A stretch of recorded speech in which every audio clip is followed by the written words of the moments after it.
My mom disowned me, then she watched me become untouchable. The day my mother looked me in the eyes and said, "You are no longer my daughter," I was standing in her kitchen.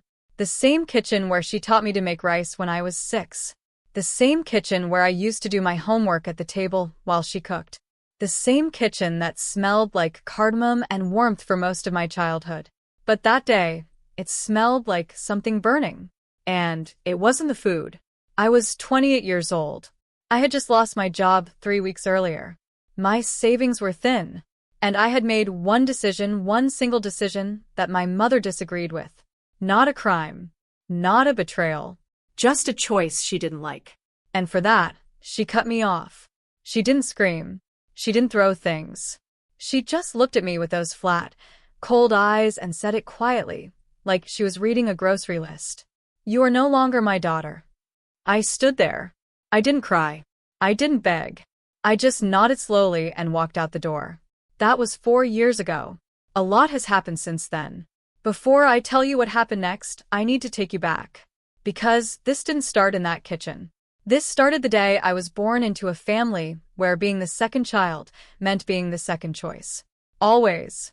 I grew up in a middle-class family in a mid-sized city. My parents weren't monsters. They fed us, clothed us, kept the lights on. By every measurable standard, we were fine. But fine can be a cage just as much as a cell. There were 4 of us. Mom, Dad, my older brother Ryan, and me, Layla. Ryan is 3 years older than me. And from the very first memory I have, it was clear, Ryan was the sun. And I was just something that lived in his orbit. I don't say that with bitterness anymore. I say it as a fact, the way you say the sky is blue. Ryan got the big birthday parties. I got the small ones. Ryan got tutors when he struggled in school. When I struggled, I was told to figure it out. Ryan's dreams were discussed at the dinner table like sacred plans. Mine were smiled at politely, the way you smile at a child who says they want to be an astronaut, sweet, but not serious. The phrase I heard most growing up wasn't "I love you." It was almost. Almost as good as your brother. Almost ready for more responsibility. Almost there, but not quite. Almost was the ceiling they put above my head and called a sky. My mother was the architect of this. I want to be fair. My father was a quiet man who worked long hours and mostly stayed out of family politics. He wasn't cruel. He was absent. There's a difference, but both leave scars. My mother, though, she was present. Very present. She just directed that presence almost entirely toward Ryan. I remember one specific evening when I was 14. I had won a science competition at school. First place. I came home with a certificate and a small trophy, and I was beaming. My mother looked at it, nodded once and said, "Good. Now go help your brother study for his math exam." That was it. No celebration. No photo. No calling relatives to share the news. Just redirect to Ryan. I put the trophy in my room and cried into my pillow that night. And I told myself I was being dramatic. Because that's what they always made me feel, like my feelings were too large for the space they were willing to give me. Another time, I was 17. I had gotten into a competitive summer program, a pre-university engineering camp. It required travel to another city. I was excited. I had worked for months to qualify. My mother said no. No explanation at first. Just no. When I pushed, she finally said, "Your brother has his exams. I can't be distracted." His exams. I wasn't going to her for help with my program. I had already arranged everything myself. I just needed her permission to go. But my independence was inconvenient to her timeline for Ryan. I didn't go. I have never stopped thinking about that summer. Have you ever felt like no matter what you achieved, no matter how hard you tried, you were never the chosen one? Like there was a role already written for you in your family story, and it wasn't the lead? That was my entire childhood. And here's the thing about growing up like that, you get used to it. You start to believe it. You start to think that the way they treat you is the accurate reflection of your worth. It took me years to unlearn that. The unlearning started in that kitchen 4 years ago. But I didn't know that yet. By my late 20s, I had built something that felt like a life. After years of grinding, I had worked my way into a decent career in digital marketing. I wasn't rich, but I was independent. I paid my own rent. I had my own apartment, small but mine. I had a close friend named Dina, who was more family to me than most of my actual family. I had a partner, Marcus, who was steady and kind in ways I wasn't used to receiving. Things weren't perfect, but they were mine. And then I lost my job. It wasn't dramatic. The company downsized. A whole department got cut. It happened to many people, not just me. But when it happened to me, it felt like the floor had dropped out. Because I had been so careful, so disciplined. I had saved, but not enough. My lease was coming up for renewal. Everything landed at once. I made a decision. Marcus and I had been together for 2 years. We were solid. He suggested I move in with him temporarily while I figured things out. It made financial sense. It made emotional sense. We were already spending most nights together anyway. I decided to move in with Marcus. Now, I want you to understand something. This was not a reckless decision. This was a practical, adult decision made by 2 people who cared about each other. In most families, this would have been met with maybe a raised eyebrow, maybe a gentle conversation about taking it slow. In my family, it was treated like a declaration of war. When I told my mother, she went quiet. That specific kind of quiet. The one I had known my whole life. The one that meant something was happening behind her eyes that I wasn't going to like. I should have seen it coming. I really should have. Because 3 weeks before that conversation in the kitchen, there had already been signs. Ryan had gotten engaged. His fiancée, Priya, came from a wealthy family, and my mother was completely consumed with the wedding planning. The wedding was 6 months away. Everything in the family had shifted into wedding mode. I was, in my mother's eyes, a secondary character in this chapter of our family story. As usual. But when I told her about moving in with Marcus, something shifted. I saw it in her face. I wasn't just a secondary character anymore. I had become a problem. She said, "We'll talk about this," in that same grocery list voice. I thought the talk would come. I thought we would have a real conversation, the kind families are supposed to have. I thought she might express concern, and I would explain, and she might come around. I was still hoping, even then. That hope cost me. The conversation happened on a Saturday afternoon. I went to my mother's house expecting a difficult talk. Maybe some disapproval. Maybe some pressure. I had prepared for that. I had rehearsed my calm responses. What I had not prepared for was the audience. When I arrived, Ryan was there. His fiancée Priya was there. 2 of my mother's friends, aunties I had known since childhood, were sitting in the living room having tea like this was a normal visit. It was not a normal visit. My mother had set the stage. She called me into the kitchen first. And there, with the sounds of polite conversation drifting in from the living room, she delivered her terms. She said I was embarrassing the family right before Ryan's wedding. She said that Marcus was not suitable, and I want to be clear, she had met Marcus exactly once, briefly, and had never had a real conversation with him. She said that me moving in with a man I was not married to would bring shame on the family name at a time when everything needed to look perfect. Perfect. For Ryan's wedding. Even my choices were about Ryan. I told her calmly that I respected her concerns, but that I was an adult making a responsible decision and that my living situation did not affect anyone's wedding. She looked at me for a long moment. Then she said it. "If you do this, you are no longer my daughter." I remember the exact quality of the afternoon light coming through the kitchen window. Yellow and faded like old paper.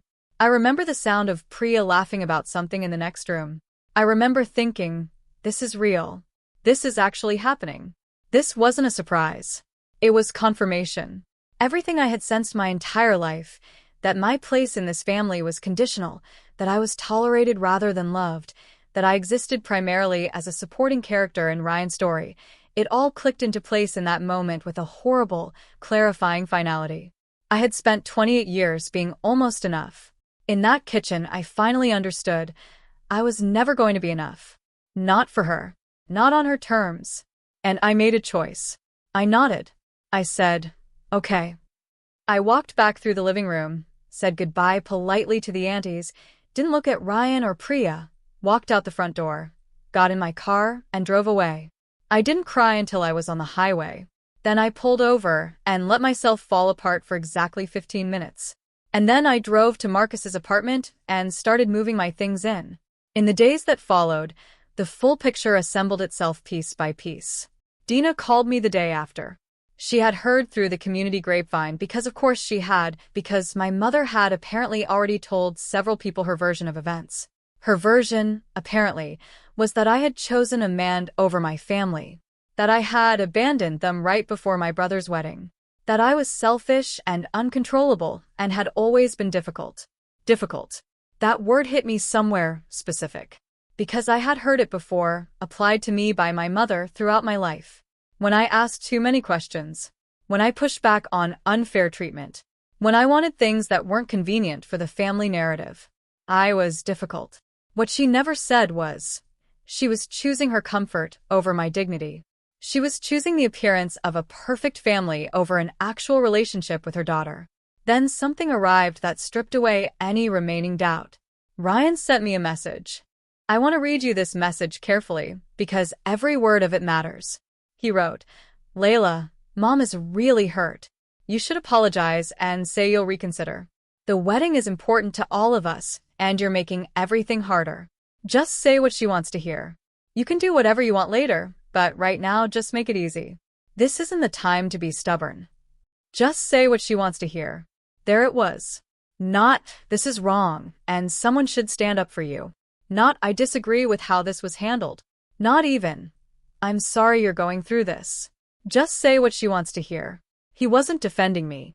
He wasn't asking for peace because he cared about my pain. He was asking me to perform compliance so that his wedding could proceed without awkwardness. I was, to him too, a logistical inconvenience. I sat with Dina that night, and I read her the message. She looked at me and said, very quietly, "Layla, you know this isn't about the wedding." She was right. The wedding was just the latest stage. This was the relationship. This had always been the relationship. I had been so busy trying to earn my place in that family that I hadn't stopped to ask whether that place was worth having. That night, something shifted in me. Not anger, not sadness. Something quieter and more powerful. Clarity. I did not respond to Ryan's message. That might seem like a small thing, but it wasn't. For most of my life, I would have responded immediately. I would have tried to smooth things over. I would have apologized for causing pain, even when I hadn't done anything wrong. I would have bet myself into whatever shape was needed to restore peace. Not this time. I put my phone down and I thought for a long time. And what I thought was this: I have spent my entire life managing other people's comfort at the expense of my own truth. I have made myself smaller so Ryan could be bigger. I have swallowed my achievements so they wouldn't cast a shadow. I have apologized for my existence, quietly, consistently, for nearly 3 decades. And the result? I was disowned for making a sensible adult decision. If that was the cost of their love, then I could not afford it, because it would have kept costing me for the rest of my life. Every choice I made that didn't center Ryan or please my mother would have been an act of rebellion in their eyes. Every success of mine that wasn't shared to their benefit would have been a source of resentment. I was done. But I want to be clear about what done meant. Done didn't mean hate. Done didn't mean a desire for revenge. Done meant, I am going to build a life that is genuinely mine, and I am going to let the results speak louder than any argument. I made 3 decisions that night. First, I would not reach out. Not to apologize, not to explain, not to soften what was happening. Second, I would rebuild. I would find a new job, and I would build a career that was not just stable, but genuinely excellent. I would do it for myself, not to prove anything to them. Third, when the moment came, and I somehow knew a moment would come, I would not be small. I was done being almost. Here's what the next 2 years looked like. I moved in with Marcus. Our apartment was small, and the first month was awkward in that way that happens when 2 people start truly sharing a space. But it was real. It was honest. There were no conditions on love in that apartment. I didn't have to earn my place at the table. That feeling of being unconditionally present to someone was so unfamiliar that I cried about it multiple times in the first few months. Not sad crying. The other kind. I found a new job within 2 months. Not my old job, a better one. A senior role at a growing startup where my skills were genuinely valued. Within 6 months, I was leading a team. Within a year, the company had grown significantly, and I was promoted again. I won't tell you it was easy. It was hard work and long hours, and there were weeks when I doubted everything. But I had removed the weight I had been carrying. The constant low hum of not quite good enough that had lived in my chest since childhood, it started to fade. When you stop spending energy managing other people's feelings about you, you have so much more energy for your own life. Dina became what I can only call my chosen sister. We talked every week. She was the one who celebrated every small win with me. The first big campaign I ran successfully, the first time my team hit a target, the day I signed a lease on my own apartment again, bigger and better than the first one.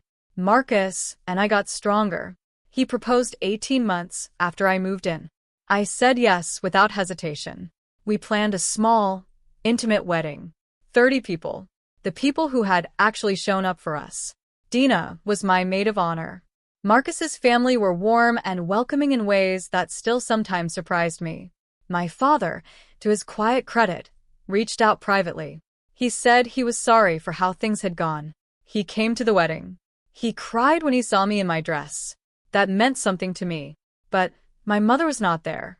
And Ryan had sent a message through a cousin saying he hoped things could go back to normal soon. Normal? I didn't respond to that one either. The wedding was the most beautiful day of my life. Not because it was grand, because it was true. Every person in that room had chosen to be there. Not out of obligation, not out of family pressure, not because it was expected. They were there because they loved us. I stood at the front of that room, and I thought, this is what love without conditions feels like. I had never felt it in my family home. I was feeling it here. The moment I had somehow known would come arrived 14 months after my wedding.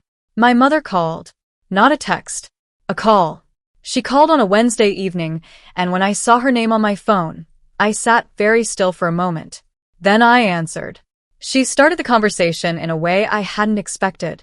She asked how I was doing. Just that. Casually. Like we spoke every week. Like the last 2.5 years hadn't happened. I said, I'm well. Why are you calling? There was a pause. And then she told me, Ryan's marriage was in serious trouble. He and Priya had been struggling financially. The wedding, the grand, expensive wedding that had been the center of everyone's universe, had put them in significant debt. Priya's family had helped initially, but there was tension now. Ryan had lost his job 6 months ago. He was struggling. My mother was not calling to apologize. She was calling because she needed something. She wanted me to speak to some of my professional contacts. Specifically, she had found out through the family network that I now had some reach in the industry where Ryan was trying to find work. Let me tell you what that felt like. After 2.5 years of silence, after being told I was no longer her daughter, after being publicly painted as the selfish, shameful one, she was calling to ask me to use my career to help the son she had chosen. I was quiet for a very long time. And then I spoke. I said, Mom, when you told me I was no longer your daughter, did you think about what that meant? She started to say something about how she was upset that day, about emotions running high. I said, I'm not asking about your emotions. I'm asking about the decision. Because that was a decision. You didn't take it back the next day. You didn't call. You didn't text. You let me get married without you there. That was a decision you made over and over again for 2.5 years. Silence. I continued. I've built something without you. Not to hurt you. Not to prove a point. Just because I had to survive, and I did. I'm proud of that. She said, I know you're doing well. Everyone talks about how well you're doing. And I thought, there it is. That's what changed. Not remorse. Visibility. I said, I'm glad you know. Here's what I want you to know too. I forgive you. Not for your sake. For mine. I forgave you a long time ago because carrying that weight wasn't serving me. But forgiveness doesn't mean I've forgotten. And it doesn't mean I owe you. She started to say my name. I said, I won't be passing along Ryan's name to my contacts. That's not because I want him to fail. It's because I don't operate on transactions disguised as family. If Ryan wants to reach out to me directly like a person, not through you, not as a favor, maybe we can rebuild something someday. But I won't be called only when I'm useful. I spent 28 years being useful. I'm done with that role. I paused, and then I said the thing I had needed to say for most of my life. You raised me to be almost enough. And then you were surprised when I became completely enough, just not for you. I hope you sit with that. I wished her well, and I ended the call. I sat in my kitchen in my apartment, in the life I had built, and I breathed. Marcus came in and asked if I was okay. I said, yes. Actually, yes. And I meant it. Let me be honest about something. I didn't plan a revenge. I want you to understand that. What happened wasn't orchestrated.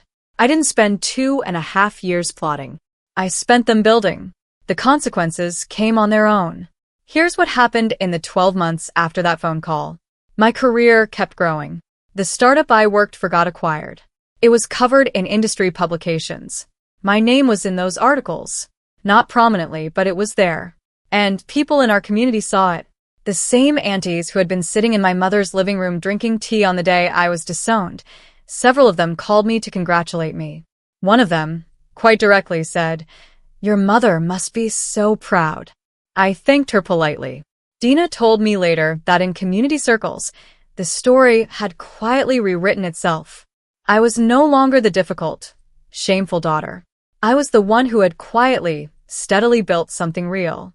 My mother's narrative had a short shelf life against visible results. And Ryan, I heard through my father that Ryan eventually found a new job through his own network. It took time, and it was hard, and I think it was genuinely good for him to have to do it himself. I don't wish him failure. I never did. But I also wasn't going to rescue him from consequences while his mother watched. The most meaningful consequence wasn't public. It was private. My father called me 3 months after the phone call with my mother. He told me she had been quiet for weeks, that she had started going back through old photographs, that she had found the photos from my small childhood birthday parties and the one from the science competition and a picture someone had taken of me at my university graduation, which she had not attended, by the way, because Ryan had a job interview that day that she wanted to be present for. He said she had been crying. I felt something when he told me. Not satisfaction, exactly. Not the sharp pleasure of watching someone get what they deserved. Something more complicated and more honest than that. Something that felt like grief for what we could have been.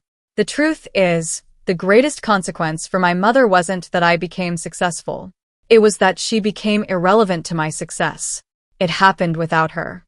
It belonged entirely to me. She missed it. That was her punishment, and she gave it to herself.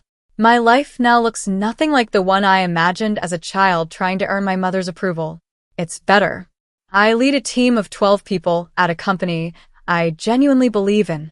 Marcus and I own a home, our home. We painted the walls ourselves on a rainy weekend and argued cheerfully about the shade of blue in the bedroom, and it was one of the best days of my life.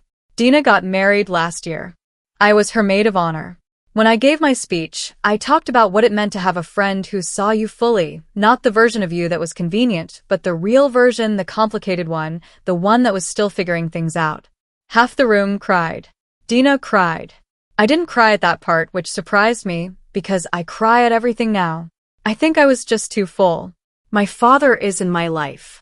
Quietly, consistently. He calls every Sunday. He never talks about my mother unless I ask. He came to our housewarming and walked through every room of our home with this look on his face that I can only describe as careful happiness. Like he was scared to be too glad in case it went away. I understand that feeling. Have you ever had to learn as an adult that love doesn't have to cost you anything? That the people who truly love you don't keep a running tab? It's one of the strangest and most liberating things I have ever experienced. I am still learning it. My mother and I are not in contact. I don't know if that will ever fully change. The door in my mind is not locked.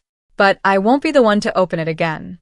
Not because I'm punishing her, but because I spent too long standing outside doors, waiting to be let in. I don't do that anymore. I have a family now. It's not the one I was born into. It's the one I built, slowly, carefully, in the years after that kitchen. It is made of people who stayed on purpose, who called when they didn't have to, who celebrated me without needing to be asked. It is enough. More than enough. For the first time in my life, I am more than enough. If you've made it this far in my story, I want to say something directly to you, because I know that some of you are living in the middle of what I just described. You're still in that family. You're still at that table, eating in silence, wondering what you have to do differently to finally be chosen.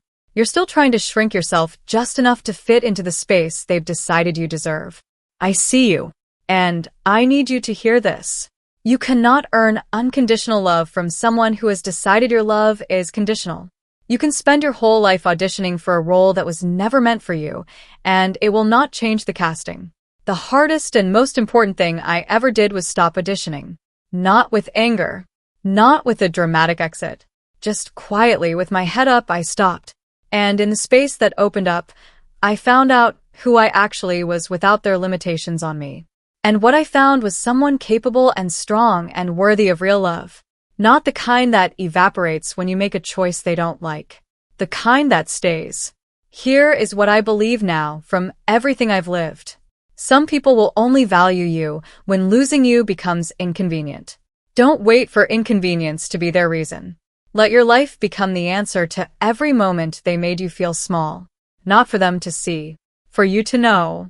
Because the most powerful thing you will ever do is build something beautiful out of the pieces they left you with. And one day, you'll stand in the middle of your own life, in your own space, surrounded by people who chose you back. And you'll realize you don't miss the ones who didn't. You'll realize you're free. Family is not who shares your blood. Family is who shows up when showing up costs them something. Family is who stays when staying isn't easy. Family is who sees you, all of you, and says, I'm not going anywhere. Blood is biology. Family is a choice. Choose wisely. And if the people around you have not chosen you, go build your own table. Set it beautifully. And fill every seat with people who know exactly what they have when they have you. That is the only inheritance worth fighting for.